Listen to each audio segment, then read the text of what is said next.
All right, well, I want to touch on part one of this writing project at some level of depth. After you've clicked on the video where we see Commager speaking, then we come to his text, who is loyal to America. What I invite you to explore in this particular video that I'm recording right now, in this particular writing project, that is Module 1, as well as the course itself, is the idea that the way that we can lift the level of our reading and the way that we can lift the level of our writing is through listening to how words and phrases and sentences sound. How words, phrases, and sentences sound. So I will read Henry Steele Commanger's Who Was Loyal to America. And what I'm going to try and do, my best effort, where my attention is going to be into making these words, phrases, sentences sound like idealized speech.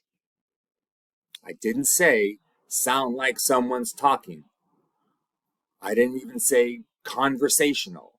I said idealized speech.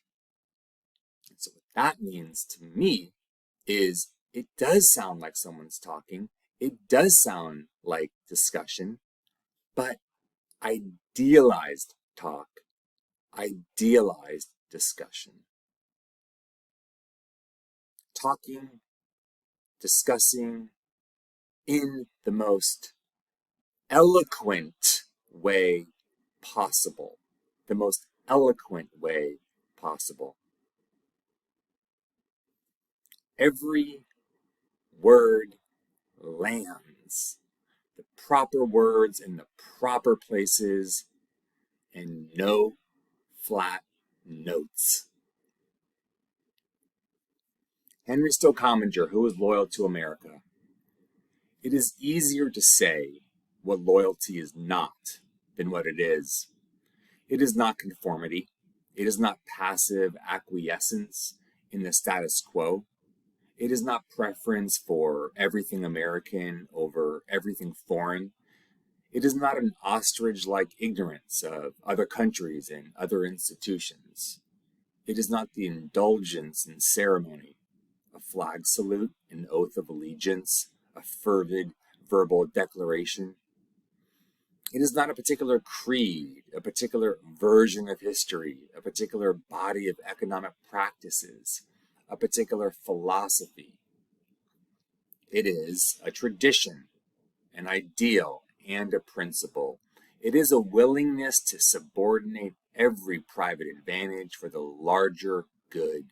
It is an appreciation of the rich and diverse contributions that can come from the most varied sources. It is allegiance to the traditions that have guided our greatest statesmen and inspired our most eloquent poets. The traditions of freedom, equality, democracy, tolerance, the tradition of the higher law, of experimentation, cooperation, and pluralism. It is a realization that America was born of revolt, flourished on dissent, become great through experimentation.